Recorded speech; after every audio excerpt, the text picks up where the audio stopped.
आज हम लोग फंक्शन इन एक्सेल को का प्रैक्टिकल करके देख लेते हैं। तो इसके लिए सबसे पहले तो एक्सेल ओपन करना पड़ेगा। एक्सेल ओपन करने के लिए सर्च बार में हम लोग को लिखना होता है एक्सेल।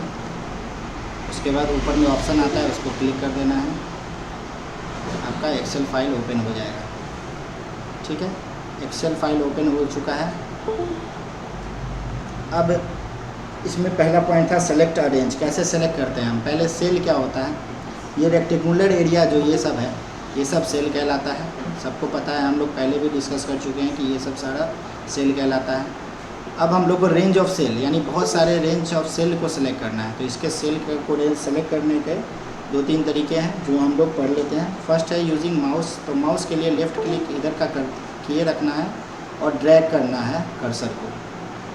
लेफ़्ट क्लिक किए रखना है और ड्रैग करना है, तो इससे आपको सेलेक्ट हो जाएगा। और भी ऑप्शन है इसमें, कीबोर्ड के यूज़ से अगर करना है तो शिफ्ट की दबाना है और उसके बाद एरो की लेफ़्ट राइट अप डाउन ये यूज़ करके हम लोग को सेलेक्ट कर लेना है। ठीक है, अगर कॉलम हेडिंग को सेलेक्ट करना है तो कॉलम पे क्लिक कर देना है। ये पूरा कॉलम सेलेक्ट हो गया। एक कॉलम पूरी का पूरा एक बार में सेलेक्ट हो जाता है कॉलम हेडिंग पे क्लिक करने से।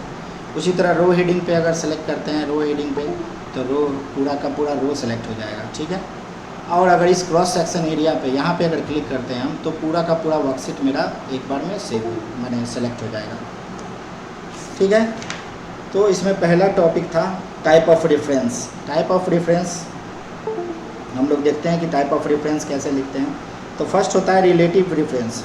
रिलेटिव रेफरेंस में होता क्या है कि जैसे मान लो यहाँ पे एक फार्मूला लिखते हैं हम, इक्वल टू, अब रेट 1 यानी इसको और इसको मल्टीप्लाई करके अमाउंट में लिखना है। तो हम क्या लिखेंगे, C2 multiplication multiply by D2 लिखें और इंटर दबाएं, तो मेरा रिज़ल्ट इसमें आ गया। अब इसको अगर हम सिंपली कॉपी करते हैं ऐसे करके, यहाँ पे माउस ले जाएंगे, जब प्लस का निशान बनेगा तो इसको ड्रैग करेंगे, लेफ़्ट क्लिक किए हुए जब तक जहाँ तक ड्रैग करेंगे वहाँ तक ये सारे फार्मूला कॉपी हो गए। अगर कॉपी हुआ कैसे, कॉपी मतलब किस फॉर्म में हुआ, रिलेटिवली हुआ। मतलब क्या, डेटा तो वही रहेगा बट सेल वैल्यू चेंज हो जाएगा। देखो सेल वैल्यू यहाँ पे हो गया C2 C3 D3। ठीक है, ये सब दिख रहा है, सब में चेंजेस है। यहाँ पे C4 D4 आ गया, यहाँ पे C5 D5 आ गया। ठीक है, तो इस तरह से हम लोग फार्मूला को, इसी को हम लोग क्या कहते हैं, रिलेटिव रेफरेंसिंग। मतलब जो रिलेटिव है वही रहेगा, उसी तरह से उसी को कॉपी कर देगा। अब एब्सोल्यूट रेफरेंस क्या होता है? एब्सोल्यूट रेफरेंस में होता क्या है कि आपका एक कोई सेल को हम उसमें वहाँ पे फिक्स कर देते हैं। तो मान लेते हैं हम यहाँ पे एक और कॉलम जोड़ते हैं, इंसर्ट से एक रो एक कॉलम को ऐड करते हैं। ठीक है, यहाँ पर हम मान लो डिस्काउंट देते हैं।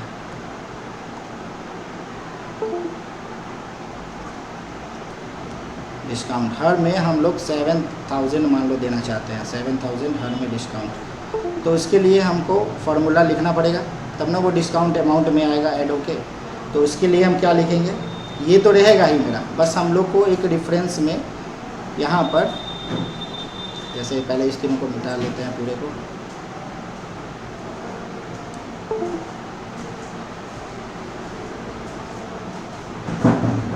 ठीक है, जैसे ये डिलीट हो गया। अब यहाँ पे फार्मूला लिखेंगे, equal to C2 multiply by D2। ठीक है, अब उसमें माइनस करेंगे हम एब्सोल्यूट। अब एब्सोल्यूट रेफरेंसिंग के हिसाब से, मतलब यहाँ पे डॉलर साइन देंगे हम लोग, डॉलर E2 और फिर E2 से E के बाद $2।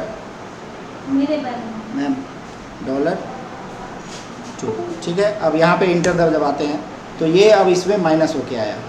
तो अगर मान लो अब इसको कॉपी करते हैं हम, जब एब्सोल्यूट रेफरेंसिंग इसको बना है, अब इसको कॉपी करते हैं तो हर में ये 7000 माइनस होके आएगा। देखो सब में ये, अगर इसमें ये केवल इसके लिए हुआ कॉपी।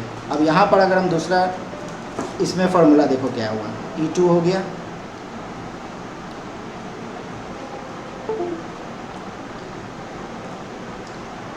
देखो सब में यहाँ पे होता तो 32,000 होना चाहिए था, बट 700 माइनस होके ये आया। तो इसी तरह से यहाँ पे 94,000 होना चाहिए था, फिर 84 आया, 7,000 माइनस होके। ठीक।